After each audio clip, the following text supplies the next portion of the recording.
What is going on, everyone? My name is Andy. Welcome back to another FPL video. In this one, we're talking FPL transfer tips for game week 28. So I'm going to go through a certain amount of players, and this one it happens to be 4, and talk about whether we should be buying them, selling them, ignoring, avoiding them completely, or maybe holding on to them as well. And this is based on what I'm seeing talked about in the community, but also what I'm seeing on the FPL transfer page, right? Who's being heavily transferred in, who's being heavily transferred out, is it a mistake, is it not, etc. I've done this video I think once, maybe twice on this channel. I've done it on another channel as well quite a few times. So if you do enjoy it, please do give it a like and hit subscribe if you're new around here as well. And let's jump into the first player. So let's talk about Mo Salah first of all. Not looking very happy at all in his coat. He looks pretty sad, in fact, and that is because all you FPL managers are talking about getting rid of him, telling me I should sell him as well.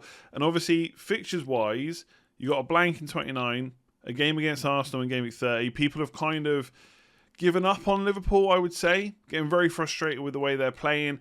And even Wolves away, I've put it as a green fixture just because they can be gotten at, as we saw from Man City. But a lot of the goals did come quite late in the game, so it probably should be an orange fixture, to be honest. I don't think it's completely easy. And the way that Liverpool are kind of playing at the moment, they're not really turning teams over at all either. So there is some worry about that game, right? You look at the last 6 matches, 10 shots in the box, 4 chances created is not bad. 1.89 XG, 0.54 expected assists. So the numbers are okay, and they have been okay for most of the season. Like if you look at most kind of 4 to 6 game periods of him versus other attackers, he's usually doing quite well. Like Liverpool are second for XG over the season, but in recent times it is dropping. I think they're down, just about staying into the top 10 now over the last kind of 4 to 6 weeks. So it's not great. And you look at the fixtures they've played recently: Fulham at home, Chelsea at home, Sheffield United away, Everton at home, Leicester away, Man City at home. So you look at that run as a whole, 6 games, it's not been the easiest, right? Leicester are not an easy team to beat, and when they played them, Barnes and Maddison were both fit at that point. And in the first half, at least from what I remember, Liverpool had all the ball. They couldn't really get it into the back of the net, apart from the one goal that Salah scored. And in the end, Leicester turned them over. I think they scored all 3 of their goals in like 10 minutes. Obviously, Man City was tough. Chelsea's also a tough game right now. So it's not been the easiest run. I don't want to sit here and make excuses for Mo Salah either, or Liverpool in general, because they haven't been good enough, right? It gets to the point where you can only blame the injuries for so much. I think I spoke about that yesterday with Jota, right? And now it's just not that. You're just not good enough, Liverpool, right? So should we be selling Salah? So I don't want to sit on the fence in these videos, but there is always kind of context that needs to be given. So do I think he's a possible long-term sell? Yes. Right, I think you could make the case that there's other players that are better. Aubameyang got a match in 29. If you've sold Bruno, you could go back to Bruno Fernandes. You could go to Gareth Bale, who's got a fixture in 29. But for me, with all these things, you almost have to forget about the last 6 weeks and just do it on this particular fixture, right? Salah against Wolves away, is that better than, say, a Gareth Bale against Arsenal? I don't know if it is, right? So for this week, I would probably keep him. Right, so for game week 28, I'm probably keeping Mo Salah. Even if I didn't have Bruno Fernandes, I know he's going to be captained by quite a few people against West Ham, but that defence is quite good. I'm not sure I'd necessarily be bringing in West Ham defenders, as we'll talk about in a minute, but in terms of having to face them, it's not the best defence to go up against. I know Bruno's great. I know he's the top scorer. I know he can get points in any game. Right? You don't need to tell me that. But as a one-game shootout, bearing in mind they both blank in 29, maybe you can just delay that transfer another week. Like Gareth Bale, do I think he's a good option? Again, we're going to come on to that in just a second. But in terms of for this week, maybe you roll your transfer into 29, you have 2 free transfers. Maybe you do a different kind of move. For me, I'm keeping for 1 more week. I'm going to see what he's like against Wolves, see if Liverpool can get any kind of momentum together.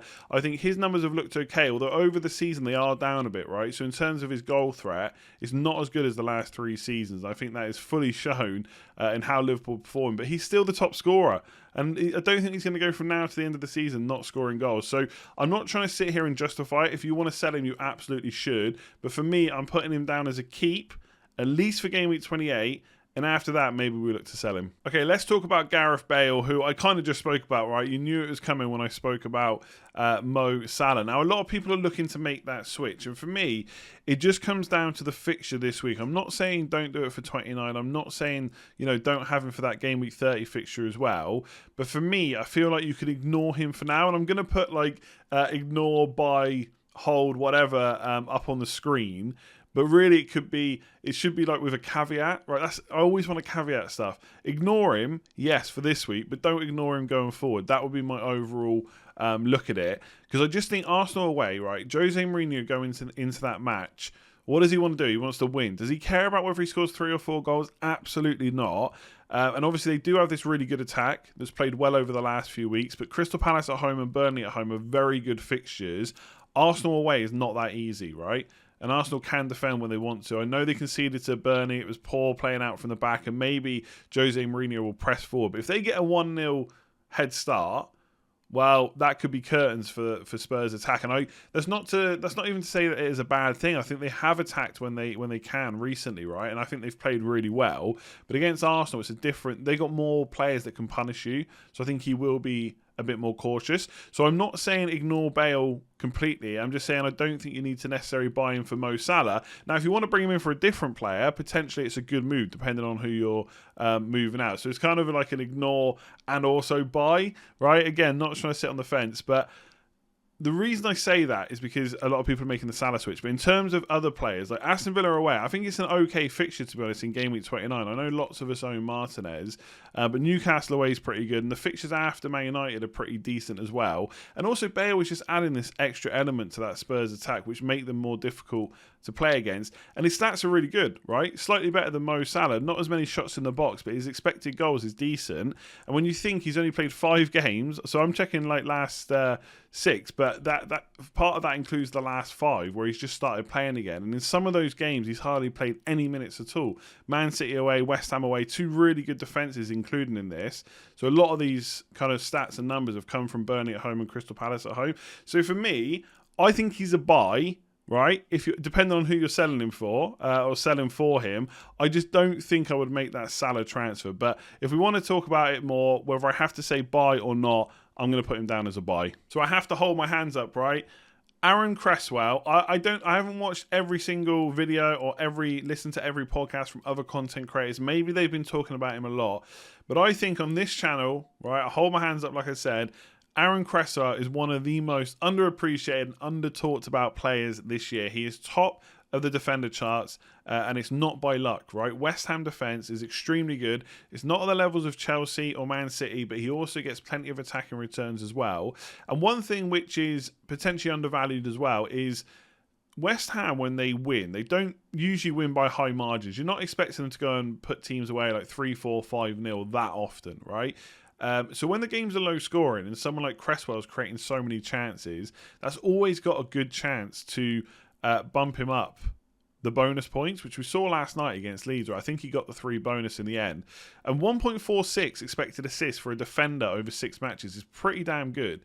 11 chances created. We know he's on a lot of set pieces as well. Obviously, whether they're playing in a back 4 or a back 5, he is involved. And David Moyes has them playing so well, right? They're defensively well organised. The defenders are unit. They drop deep when they need to. Declan Rice and Souček is such a good combo.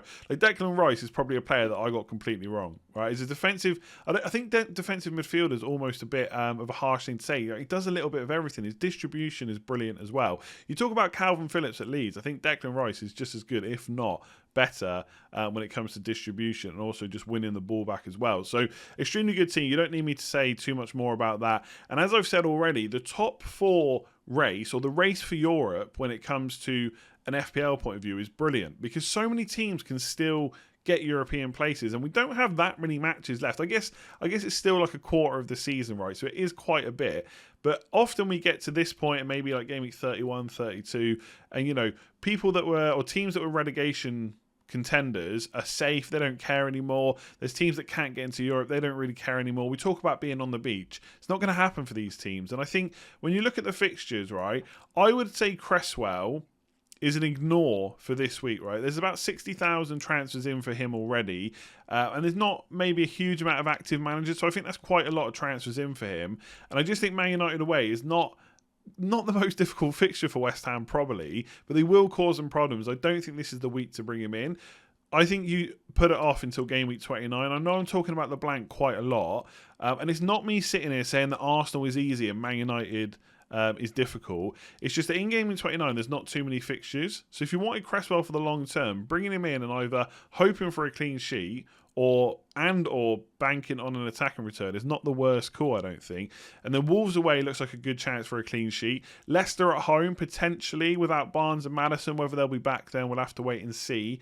But that could be a good fixture for West Ham. And then going forward, up until the end of the season, the fixtures are quite good from a defensive point of view.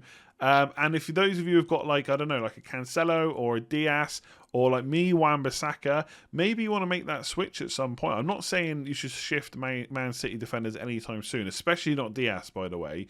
Maybe more like a Stones or a Cancelo if you think they're going to get rotated enough.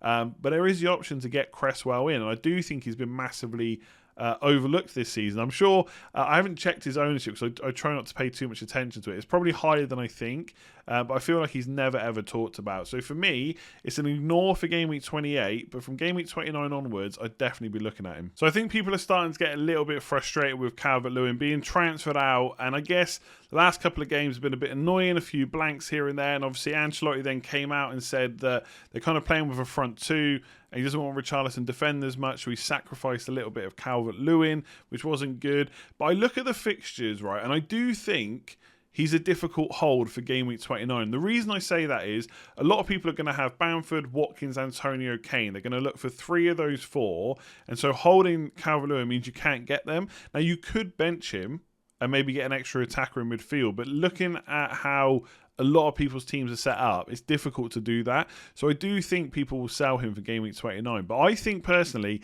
it's crazy to be selling him against Burnley. I know what Ancelotti has said and what's happened in a few of the games hasn't been great. But looking at his last 6, Chelsea away, difficult. West Brom away, Southampton at home, okay, a bit annoying. He got the assist against Liverpool, hardly played any minutes in there. And then he got goals against Man United and Leeds. So he's done fine. In the last 6 matches, 2.19 expected goals is not that bad.